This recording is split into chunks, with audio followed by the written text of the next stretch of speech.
बच्चों हम पढ़ रहे हैं मूविंग चार्जेस एंड मैग्नेटिज्म। और बच्चों अभी हमने पढ़ा था magnetic field due to a straight current carrying wire. यानी बच्चों ये कोई करंट कैरिंग वायर है और इस वायर से परपेंडिकुलर डिस्टेंस डी पर एक पॉइंट P है और इस वायर के एंड्स इस P पॉइंट पर θ1 एंड θ2 एंगल सस्टेन करते हैं। तो बच्चों इस वायर की वजह से इस P पॉइंट पर जो मैग्नेटिक फील्ड का मैग्नीट्यूड होगा that is the mu naught upon 4 pi I upon D sine θ1 plus sine θ2। और बच्चों ध्यान रखना है हमने θ1 जो था ये एंगल क्लॉकवाइज डायरेक्शन में कंसीडर किया था इस रेफरेंस लाइन से, और θ2 जो एंगल है बच्चों ये मैंने एंटी क्लॉकवाइज डायरेक्शन में कंसीडर किया था इस रेफरेंस लाइन से। बच्चों ये एक्सप्रेशन आपको ध्यान रखना है। और बच्चों ये एक्सप्रेशन जो नीचे एक्सप्रेशन है ये बायोट-सावर्त लॉ से आया था और ये this is the vector form of Biot-Savart law. और बच्चों जहां पर हम मैग्नेटिक फील्ड की डायरेक्शन भी फाइंड आउट कर सकते हैं। अगर बच्चों हमें इस P पॉइंट पर मैग्नेटिक फील्ड की डायरेक्शन फाइंड आउट करनी है और फिजिकल सिचुएशन कुछ इस तरह से है कि ये जो वायर है इसमें B2A I करंट फ्लो हो रही है और ये P पॉइंट इस वायर से D डिस्टेंस पर है। तो बच्चों जहां पर आप इस टर्म को देखिए DL क्रॉस R। सो बच्चों अपने आप राइट हैंड की फिंगर इस वायर के एलोंग रखेंगे यानी करंट के अलोंग रखेंगे और अपनी फिंगर्स को इस P पॉइंट के अलोंग कर्ल करेंगे। जो आपके थंब की डायरेक्शन होगी वो मैग्नेटिक फील्ड की डायरेक्शन होगी। तो बच्चों आप अगर ये प्रोसेस अप्लाई करते हैं यानी आपने राइट हैंड को आपने इस वायर BA के अलोंग पुट किया, फिंगर्स को कर्ल किया पॉइंट B की तरफ, तो थंब आपका बच्चों इनवर्ट डायरेक्शन में होगा यानी इस पेपर के प्लेन के परपेंडिकुलर इनवर्ट डायरेक्शन में होगा। तो बच्चों इनवर्ट का सिंबल मैंने यहाँ पर ये यूज किया है। तो इस P पॉइंट पर मैग्नेटिक फील्ड इनवर्ट डायरेक्शन में होगा। तो बच्चों जहाँ तक मैं आपको रिवाइज करा चुका हूँ और यही हमने अब तक पढ़ा था। जो मैग्नेटिक फील्ड की डायरेक्शन फाइंड आउट करने के लिए हम राइट हैंड थंब रूल को और समझते हैं। बच्चों अकॉर्डिंग टू दिस रूल जो आपके राइट हैंड का थंब है उसको आप करंट कैरिंग कंडक्टर पर करंट की डायरेक्शन में रखते हैं लाइक दिस। बच्चों इसमें B2A करंट फ्लो हो रही है और मैंने राइट हैंड के थंब को इस करंट कैरिंग कंडक्टर के एलोंग रखा। तो बच्चों आप करंट की डायरेक्शन में आपने अपने थंब को रखा और बच्चों फिंगर्स को आप कर्ल करते हैं। तो बच्चों देखेंगे ये जो फिंगर्स मेरी कर्ल हो रही हैं इस P पॉइंट पर फिंगर मेरी इनवर्ट डायरेक्शन में जा रही हैं। तो बच्चों इस P पॉइंट पर मैग्नेटिक फील्ड इनवर्ट डायरेक्शन में होगा। और बच्चों इस P पॉइंट के अपोजिट डायरेक्शन में हमको ये Q पॉइंट कंसीडर करते हैं। तो हमें जहां पर मैग्नेटिक फील्ड की डायरेक्शन फाइंड आउट करनी है तो बच्चों मैंने अपने राइट हैंड के थंब को इस BA के अलोंग पुट किया और अपनी फिंगर्स को कर्ल किया। तो बच्चों जैसे ही मैं कर्ल करते हुए इस Q पॉइंट की तरफ जाऊंगा तो मेरे Q पॉइंट पर जो फिंगर्स हैं वो आउटवर्ड आ रही होंगी यानी इस Q पॉइंट पर मैग्नेटिक फील्ड की डायरेक्शन इस पेपर के प्लेन के परपेंडिकुलर आउटवर्ड है। तो बच्चों ये आपके आउटवर्ड डायरेक्शन का सिंबल है। तो बच्चों अब हम कुछ केसेस डिस्कस करेंगे। तो बच्चों हम केस फर्स्ट डिस्कस कर रहे हैं when point P is on the perpendicular bisector of this wire. तो बच्चों कंसीडर करते हैं कि ये AB वायर जिसमें I करंट फ्लो हो रही है और इस वायर की लेंथ L है और इस वायर के मिडिल पॉइंट से परपेंडिकुलर डिस्टेंस D पर कोई पॉइंट P है और हमें इस P पॉइंट पर मैग्नेटिक फील्ड की वैल्यू फाइंड आउट करनी है।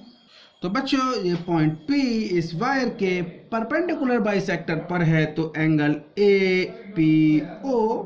Angle BPO and angle APO equal होंगे। और मैंने कंसीडर किया कि एंगल OPA आपका थीटा डिग्री है। और बच्चों किसी पॉइंट P पर मैग्नेटिक फील्ड के लिए हमने ये एक्सप्रेशन फाइंड आउट किया था। तो बच्चों यहाँ पर θ1 और θ2 की वैल्यू थीटा है, तो B equal to mu naught upon 4 pi I upon D sine theta plus sine theta. So from here this B equal to mu naught upon 4 pi I upon D into 2 sin theta. और बच्चों इसको simplify करें, so this B equal to mu naught upon 2 pi I upon D into sine theta. और बच्चों sine theta की value हम find out कर सकते हैं। तो बच्चों इस ट्राइंगल OPB में आप देख सकते हैं, मैंने इसको सेपरेटली यहाँ पर मेंशन किया है। तो बच्चों यहाँ पर sine theta that equal to perpendicular upon hypotenuse, तो that is the L/2 upon under root L/2 का whole square plus D square के इक्वल होगा।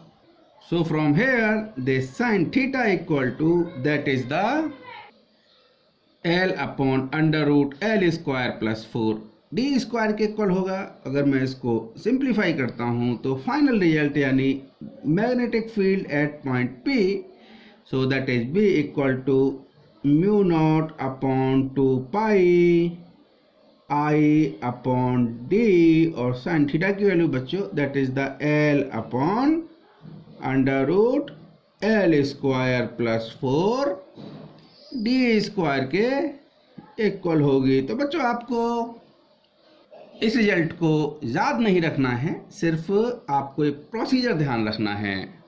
तो बच्चों आप इस प्रोसीजर को ध्यान रखेंगे। नाउ के सेकेंड बच्चों जहाँ पर ये इन्फिनिटी लॉन्ग वायर है और इस वायर से परपेंडिकुलर डिस्टेंस D पर इस पॉइंट P पर हमें मैग्नेटिक फील्ड की वैल्यू फाइंड आउट करनी है। और बच्चों ये फॉर्मूला हमने पढ़ा था B equal to mu naught upon 4 pi I upon D sine θ1 plus sine θ2। और बच्चों θ1 एंड θ2 एंगल थे जो कि वायर्स के एंड इस पॉइंट P पर एंगल सस्टेन कर रहे थे। तो बच्चों जहाँ पर देखिए मैंने कंसीडर किया कि ये कोई पॉइंट इस वायर पर है और नीचे दूसरा कोई पॉइंट इस वायर पर है। इस पॉइंट की वजह से इस P पॉइंट पर आपका θ1 एंगल सस्टेंट होता है और ये θ2 एंगल है। और बच्चों मैंने आपको बताया था θ1 एंड θ2 एंगल इस वायर के एंड्स इस पॉइंट P पर सस्टेंट कर रहे थे। और अगर बच्चों ये वायर इन्फिनिटी लेंथ का है, इन्फिनिटी लेंथ का मतलब ये बहुत लंबा वायर है, तो इस θ1 की वैल्यू आपकी इंक्रीज होगी। यानी बच्चों देखिए θ1 आपका इंक्रीज हो रहा है। और अगर ये वायर इन्फिनिटी लेंथ का यानी बहुत लंबा वायर है तो θ1 की जो मैक्सिमम वैल्यू है वो π/2 डिग्री होगी, यानी θ1 90 डिग्री तक हो सकता है। यानी बच्चों अगर ये वायर छोटा है तो θ1 की भी वैल्यू कम होगी, और अगर ये वायर की लेंथ बहुत ज़्यादा है तो θ1 बढ़ते बढ़ते 90 डिग्री हो सकता है। सेम सिचुएशन बच्चों इस θ2 के साथ में है। तो एक बहुत लंबे वायर यानी मैग्नेटिक फील्ड अगर हमें एक बहुत लॉन्ग वायर से फाइंड आउट करना है जिसमें कि I करंट फ्लो हो रही है और ये P पॉइंट इस वायर से D डिस्टेंस पर है, तो बच्चों इस केस में हमारी θ1 और θ2 की वैल्यू हमारी 90 डिग्री के इक्वल होगी। तो इस एक्सप्रेशन में हम लिख सकते हैं B equal to mu naught upon 4 pi I upon D sine 90 plus sine 90। और बच्चों साइन 90 की वैल्यू 1 होती है, तो यहाँ से लिख सकते हैं हम B equal to mu naught upon 4 pi I upon d, that is the 1 plus 1, that is the 2. So from here b equal to mu naught upon 2 pi I upon d. तो बच्चों ये इन्फिनिटी लॉन्ग वायर की वजह से किसी point P पर, जो कि इस वायर से परपेंडिकुलरली d डिस्टेंस पर है, मैग्नेटिक फील्ड के लिए एक्सप्रेशन है। और बच्चों इस एक्सप्रेशन को आप ध्यान रखेंगे। अब बच्चों हम एक केस और डिस्कस करते हैं, magnetic field due to a semi infinity long wire. बच्चों ये कोई एक बहुत लंबा वायर है, यानी इन्फिनिटी लेंथ का वायर है, और इस वायर के एक एंड से परपेंडिकुलर डिस्टेंस d पर आपका ये कोई पॉइंट P है। इस पॉइंट P पर हमें मैग्नेटिक फील्ड की वैल्यू फाइंड आउट करनी है। बच्चों हमें एक्सप्रेशन पता ही है, b equal to mu naught upon 4 pi I upon d sine theta 1 plus sine theta 2। तो बच्चों देखिए थीटा 1 की वैल्यू आपकी, अगर वायर इन्फिनिटी लेंथ का है तो थीटा 1 की जो मैक्सिमम वैल्यू है वो आपकी पाई बाई 2 हो सकती है। और हम मैग्नेटिक फील्ड इस वायर के एक एंड से d डिस्टेंस पर P पॉइंट पर निकाल रहे हैं, तो बच्चों यहाँ पर थीटा 2 की वैल्यू आपकी 0 होगी। So in this case theta 1 equal to pi by 2 and theta 2 that equal to 0. So from here b equal to mu naught upon 4 pi I upon d sin 90 यानी sin pi by 2 plus sin 0. So from here this b equal to mu naught upon 4 pi I upon d sin 0 1 and sin 90 1 and sin 0 0. So from here this is 1. तो बच्चों जहां पर जो magnetic field की value आएगी that is the b, that is the mu naught upon 4 pi I upon d. So this is your answer. तो बच्चों आप इन दोनों केसेस को ध्यान रखेंगे।